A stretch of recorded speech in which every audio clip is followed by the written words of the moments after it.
Justin Trudeau has finally come out of his bunker, out from hiding, and has made an appearance on the House of Commons floor during question period, where it went exactly how you would imagine. The main focus was just nailing Trudeau to the wall for literally allowing a Nazi to appear in Parliament. Of course, the House Speaker has resigned since yesterday or the day prior, but nonetheless, Justin Trudeau, who is in power, it's a Liberal government here in Canada, they're the ones that have all the resources and all the access to vet people, and it sets a bad precedent for the world and for our own people to show that, hey, anybody can go into Parliament as an invited guest, and it doesn't matter your background. There's no vetting. A big president, Vladimir Zelensky, was there. It was like a big day. It wasn't just a prom. It was a wedding type of event. Massive. So why did somebody like a Nazi slip through the cracks? Who else is appeared or make an appearance in the House of Commons that has a very naughty history? How many more times is this going to happen? How many times has this happened? Welcome back to another video, everybody. Before we get into it, I want to encourage you to give a like and subscribe if you haven't yet already. It really helps grow the channel, as well as remind you that these stickers have literally sold out, but I pulled some strings and I got more inventory literally overnight. I can't believe that in less than 24 hours we sold out, but they're still available. I've grinded overnight to make sure that we got more inventory. We do. So get your I did not see that coming sticker before they sell out twice. They've sold out twice. I can't believe that. Or they're about to sell out twice. So thank you to everybody who purchased some. My wife and I will be shipping them out this weekend, I believe, or this week of the weekend. So everyone will receive their stickers by next weekend at the very latest. Thank you so much for the support. And without further ado, let's get into today's video. Oral questions. Question. Honorable Leader of the Opposition. Let's go, everyone. W's in the chat. It was the personal responsibility of the Prime Minister to invite President Zelensky to the floor of this House of Commons. It was his personal responsibility to make sure it was a diplomatic success. It was his personal responsibility to continue to lead the government that has the security, intelligence, and diplomatic agencies that could have and should have vetted all individuals who were present and recognized. Yet this Prime Minister allowed for a monumental, unprecedented, and global shame to unfold in this chamber. Will he take personal responsibility for this shame and personally apologize on behalf of himself?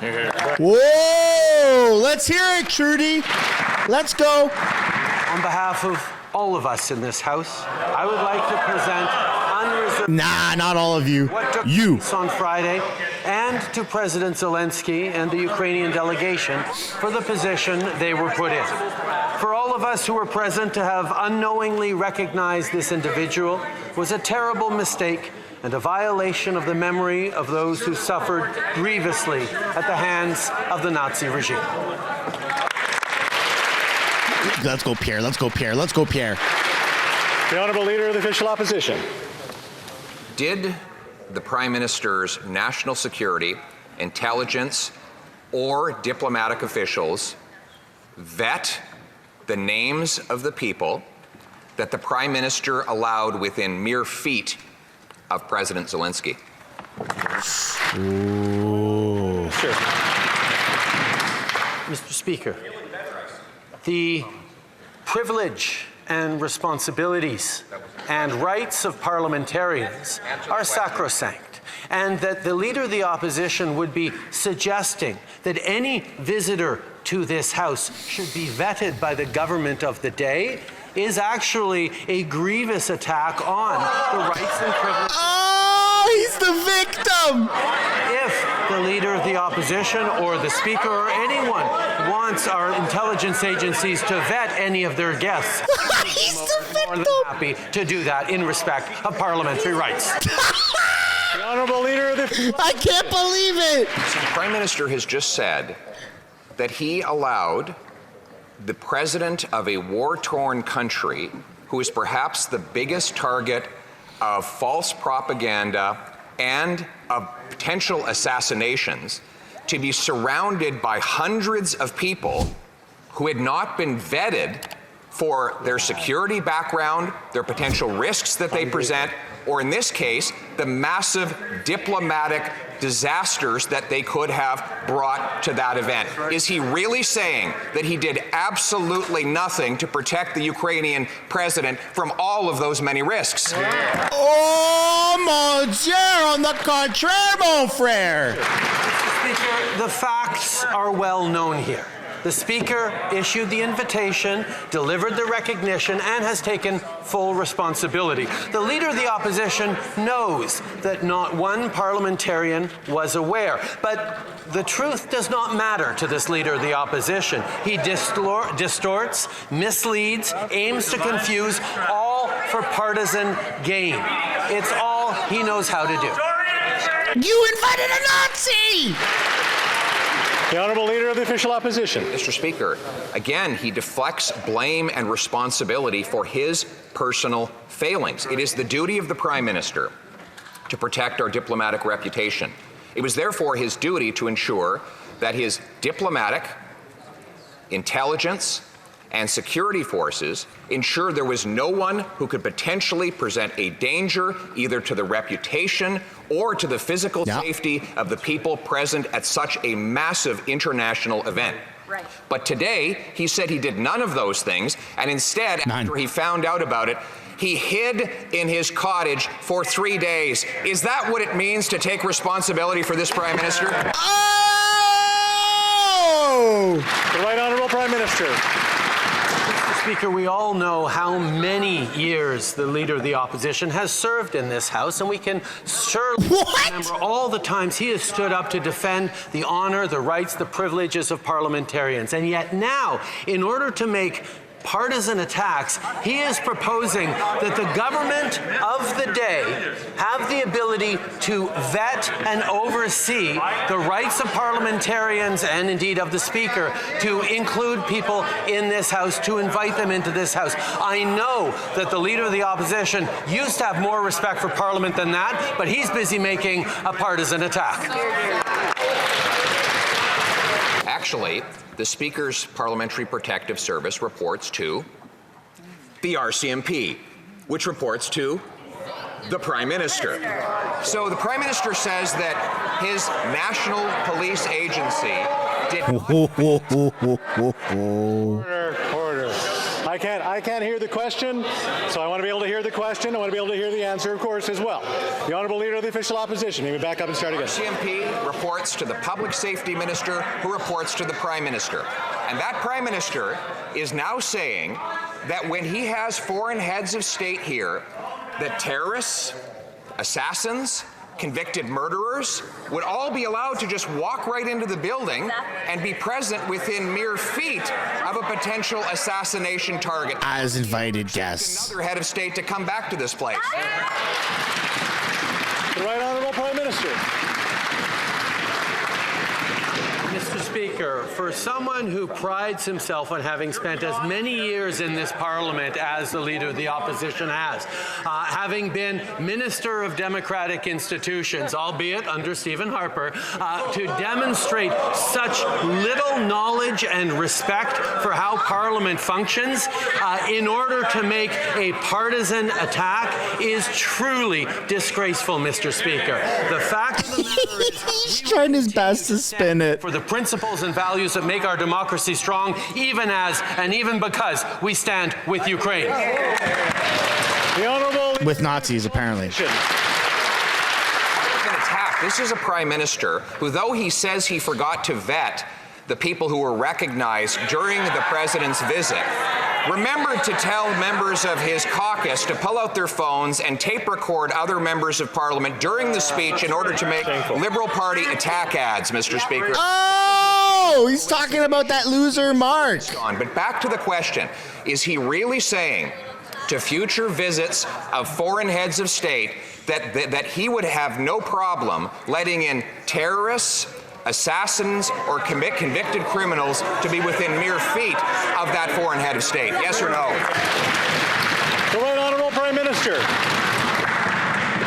Mr. Speaker, I'm going to let the supposed arguments of the Leader of the Opposition stand for Canadians to judge whether or not he's making any sense at all, Mr. Speaker. I'm not going to dignify that with a response.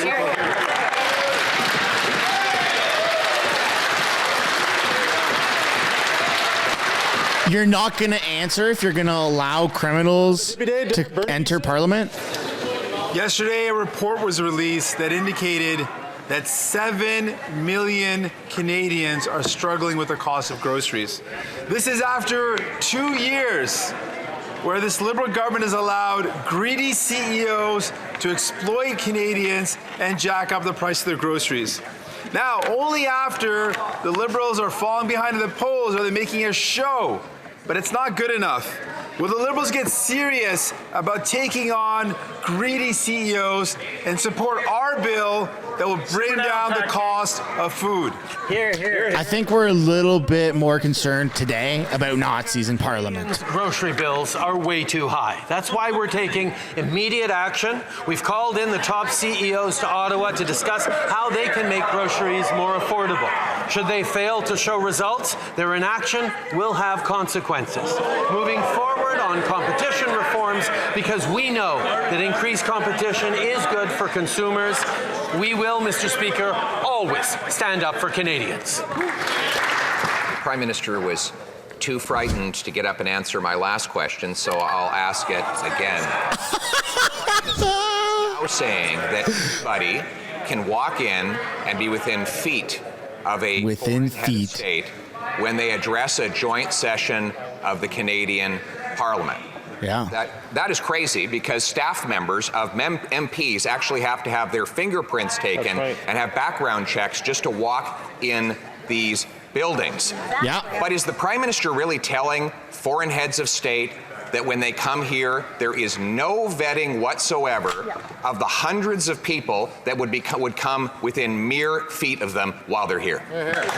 The Right Honourable Prime Minister. Insane. Speaker, our security services, including the Parliamentary Protective Services, is responsibility for the safety of everyone in this House, and they always ensure that there are appropriate security protocols for anyone who enters into this House. At the same time, Mr. Speaker, I am fairly certain that the Leader of the Opposition is not seriously suggesting that the government of the day should be vetting the individuals that honourable member chooses to invite into the House in a long-standing principle of parliamentary privilege. That's right. Order. I'm having trouble hearing the answers, so I just want to make sure I hear the questions and the answers. No, you heard them right, Speaker. Leader of the Official Opposition. Of course nobody's suggesting that. What we're suggesting is that when the leader of a war-torn country, who is the obvious target of propaganda and possibly even assassination, should be protected from danger not only to his person but also to his reputation, and that is the job of the Government of Canada to carry out. The Prime Minister has at his fingertips the RCMP, Global Affairs, CSIS to do background checks, and a Google check would have shown that this individual who was recognized was a Nazi. Why can't the Prime Minister find someone in his entire government that can use Google? The Right Honourable Prime Minister. It's crazy, man.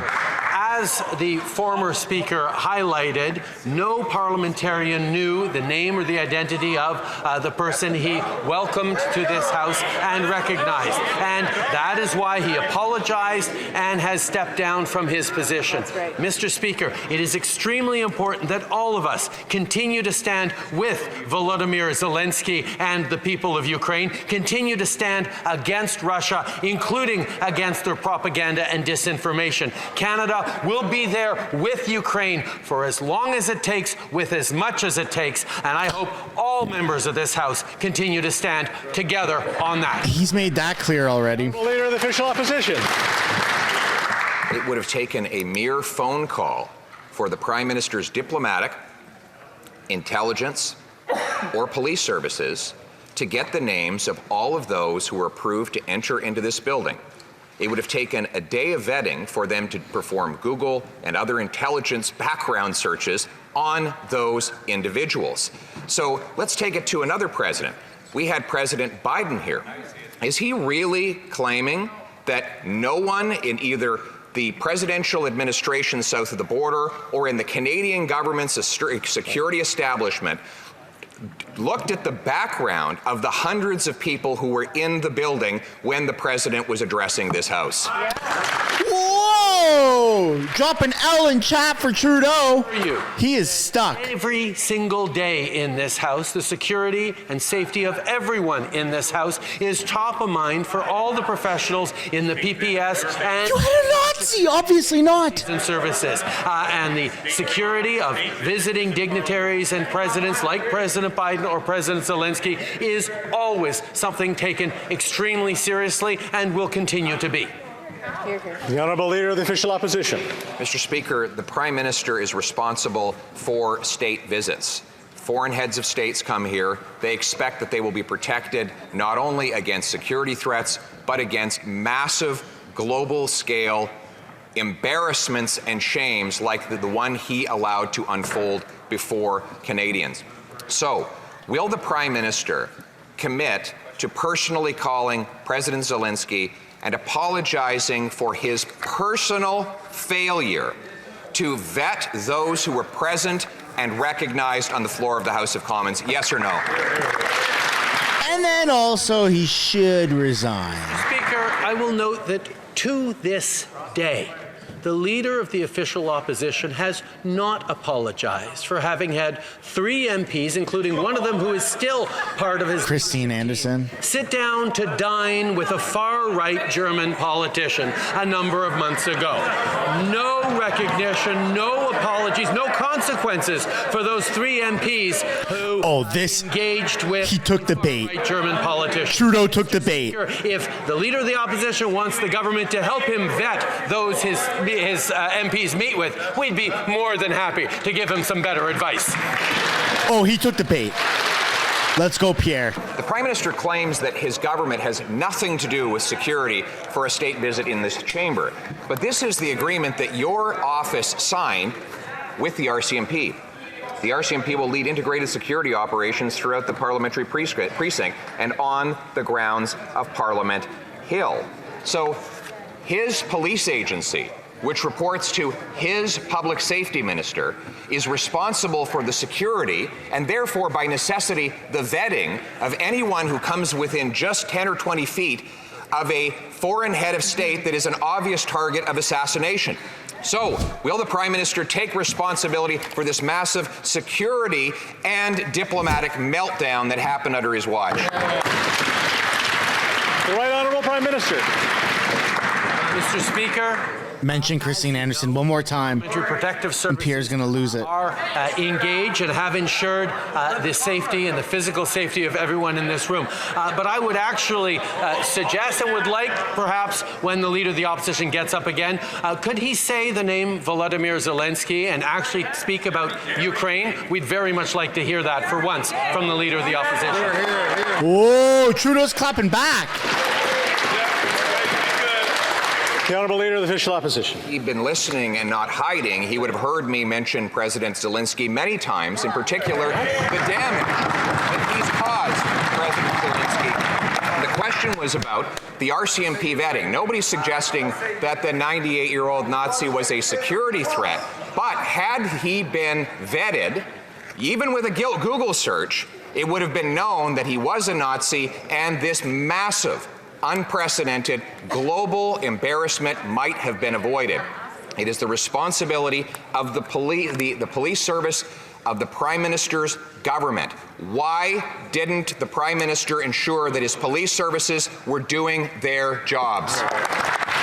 There you go. Mr. Speaker, the former Speaker of this House of Commons invited an individual without apparently doing that Google search. But it is not up to the government of the day to oversee or to have a veto power over those who the Speaker or indeed members of official parties. Pierre should invite Christine Anderson then. If you want to change hundreds of years of parliamentary privilege and Westminster democracy, then absolutely, let's have a debate about that. But Mr. Speaker, on this side of the House, we respect the independence of the Speaker's office. The Honourable Leader of the Official Opposition. We don't have to change hundreds of years of tradition. This rule is already in place. The House of Commons has already given the authority to the RCMP to lead integrated security operations throughout the parliamentary precinct and on the grounds of Parliament Hill. And that means that logically, if a foreign head of state were here giving a speech while that head of state is at war, that we would ensure that the RCMP would vet the people who become within 10 or 20 feet of that individual. My question one more time is, why didn't the government's police services under this Prime Minister's leadership do its job? The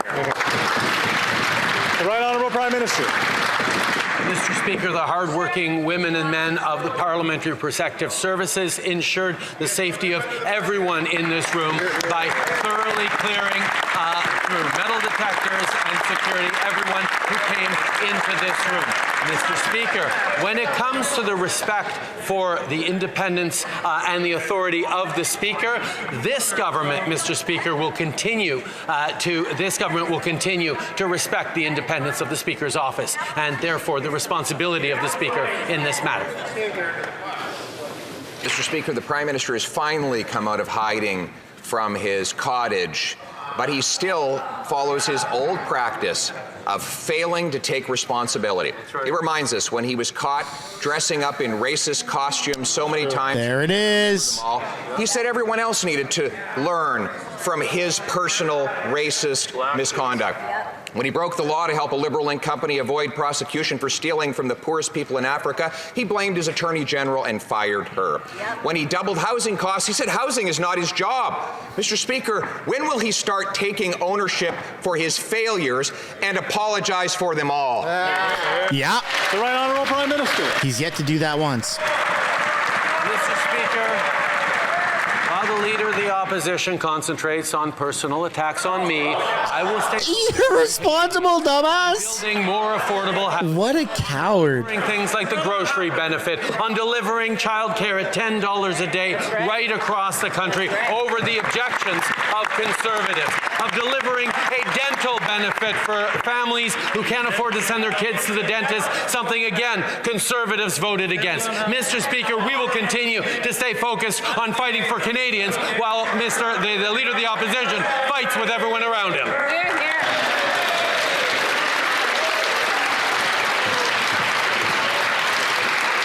The Honourable Leader of the Official Opposition. Mr. Speaker, the country is in shambles.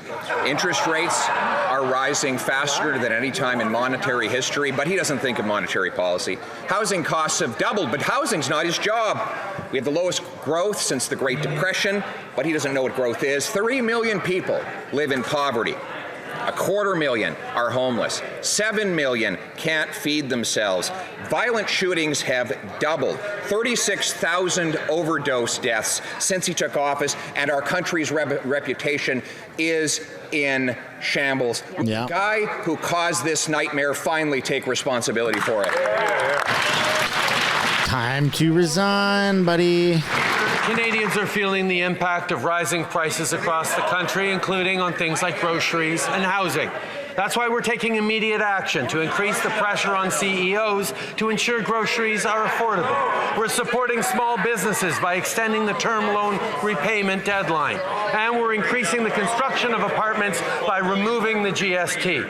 We're seeing the impacts already. This week, a Toronto-based company shared that they'll now build 5,000 more new rental units across the country, which were otherwise on hold. We will continue to focus on delivering for Canadians while he focuses on fights.